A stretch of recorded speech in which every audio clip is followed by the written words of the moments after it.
মধ্যপ্রাচ্যের শ্রমবাজার, বেশি খরচ, কম আয়। বিস্তারিত জানতে ভিডিওটির শেষ পর্যন্ত দেখুন। সৌদি আরবের দ্বিতীয় বৃহত্তম শহর জেদ্দায় তখন শেষ বিকেল তারিখটা 15 এপ্রিল 2024। লোহিত সাগরের পারের শহরটির প্রিন্স ফয়সাল ইবনে ফাহাদ সড়কটিতে তখন সূর্যাস্ত দেখতে আসা মানুষের ভিড়। ওই সময়ে সেখানে পরিচ্ছন্ন কর্মী হিসেবে কাজ করছিলেন এক তরুণ। কথা বলতেই জানা গেল, ব্রাহ্মণবাড়িয়ায় বাড়ি, অনেক স্বপ্ন নিয়ে মাসখানেক আগে এলেও কাজের ধরন, বেতন সবকিছু নিয়ে তিনি এখন চিন্তিত। দুশ্চিন্তার বড় কারণ মাত্র 3 মাসের ইকামা বা কাজের অনুমতি দেওয়া হয়েছে। 3 মাস পর থাকতে পারবেন নাকি দেশে চলে যেতে হবে জানা নেই। থাকলেও যে বেতন পাবেন তাতে কতদিনে খরচের 5 লাখ টাকা উঠবে তাও জানেন না। গত 7 দিনে সৌদি আরবের রাস্তাঘাট, হোটেল, রেস্তোরাঁ, দোকান থেকে শুরু করে মসজিদ, যে কোনো স্থানে গিয়েই চোখে পড়েছে বাংলাদেশিদের। মক্কার কাছে মিসফালাহ এলাকার হোটেল, রেস্তোরাঁ আর দোকানপাটের সাইনবোর্ড ও কথা শুনে বাংলাদেশের কোনো এলাকা মনে হতে পারে। দীর্ঘ আলাপে সৌদি প্রবাসীরা বলছেন, বাংলাদেশ থেকে একজনের সৌদি আরবে আসতে খরচ করে 5 লাখ টাকা। ভারত, ফিলিপাইন, শ্রীলঙ্কা, নেপাল, কোন দেশের প্রবাসীদের এত টাকা খরচ করে আসতে হয় না, অথচ অধিকাংশ বাংলাদেশি 5-7 লাখ টাকা খরচ করেও দেশে 15 থেকে 20 হাজার টাকা পাঠাতে পারেন না।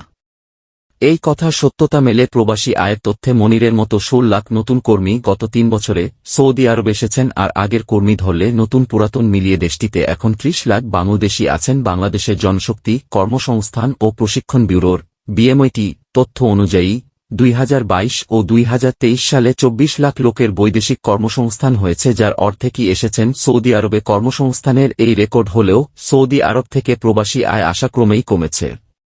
কেন্দ্রীয় ব্যাংকের তথ্য অনুযায়ী 3 বছর আগে করোনা মহামারীর মধ্যেও 2020-21 অর্থবছরেও সৌদি আরব থেকে $570 কোটি, 5.7 বিলিয়ন প্রবাসী আয় এসেছিল। এরপর 2021 সালে 4,57,000, 2022 সালে 6,12,000 এবং 2023 সালে প্রায় 5 লাখ কর্মী দেশটিতে গিয়েছেন। সব মিলিয়ে 3 বছরে নতুন করে 16 লাখ কর্মী গেলেও প্রবাসী আয় না বেড়ে 2022-23 অর্থবছরে $370 কোটি, 3.7 বিলিয়ন হয়েছে।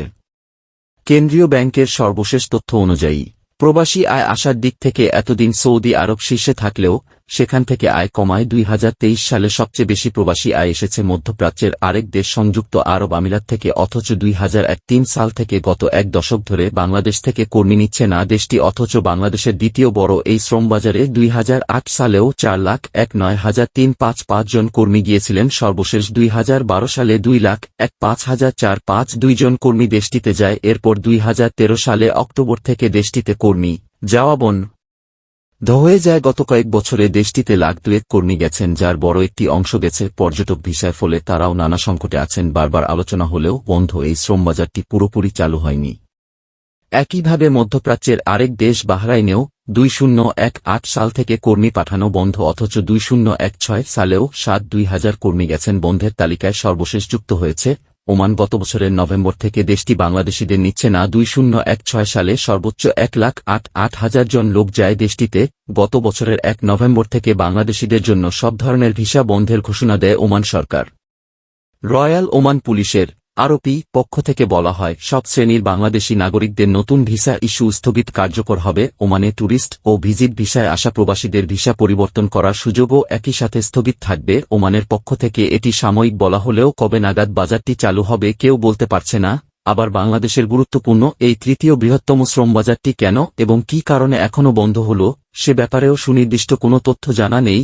বাংলাদেশের জনশক্তি প্রেরণের সাথে সম্পৃক্তরা বলেছেন, ওমানের শ্রমবাজারটি গুরুত্বপূর্ণ হলেও এই বাজার খোলার ব্যাপারে সরকারের তৎপরতা চোখে পড়ছে না।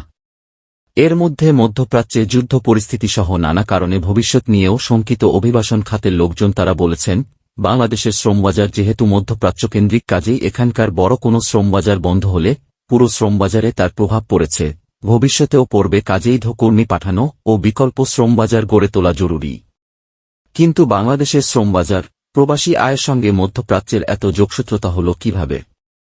পেছনে ফিরলে দেখা যাবে, বিপুল পরিমাণ তেল আবিষ্কারের পর 70 এবং 80 দশকে নতুন করে বড় ধরনের অবকাঠামো নির্মাণ শুরু করে গালফ কোঅপারেশন কাউন্সিল শীর্ষক জোটভুক্ত 6টি দেশ, ফলে তাদের বিপুল পরিমাণ প্রবাসী শ্রমিকের প্রয়োজন হয়। 1971 সালের 6 ডিসেম্বর বাংলাদেশ স্বাধীন হওয়ার পর একটি মুসলিম দেশ হিসেবে এখান থেকে কর্মী যাওয়া শুরু হয়। তেল ও খনিজ সম্পদ পেয়ে ফুলেফেঁপে উঠতে থাকে মধ্যপ্রাচ্যের অর্থনীতি, আর প্রবাসী শ্রমিকদের সংখ্যাও বাড়তেই থাকে। প্রবাসীদের পাঠানো এই আয় পৌঁছে যাচ্ছে বাংলাদেশের গ্রামগঞ্জে, বদলে যাচ্ছে দেশের অর্থনীতি। প্রবাসী কল্যাণ ও বৈদেশিক কর্মসংস্থান মন্ত্রণালয় এবং বিএমইটির কাছে সংরক্ষিত তথ্য অনুযায়ী 1976 সালে 6,000 কর্মী বাংলাদেশ থেকে বিদেশে গিয়েছিল। এর মধ্যে আরব আমিরাতে 2,000, কাতারে 1,221 জন, কুয়েতে 6,403 জন, বাহরাইনে 335 জন, সৌদি আরবে 217 জন এবং ওমানে 113 জন কর্মী গিয়েছিল।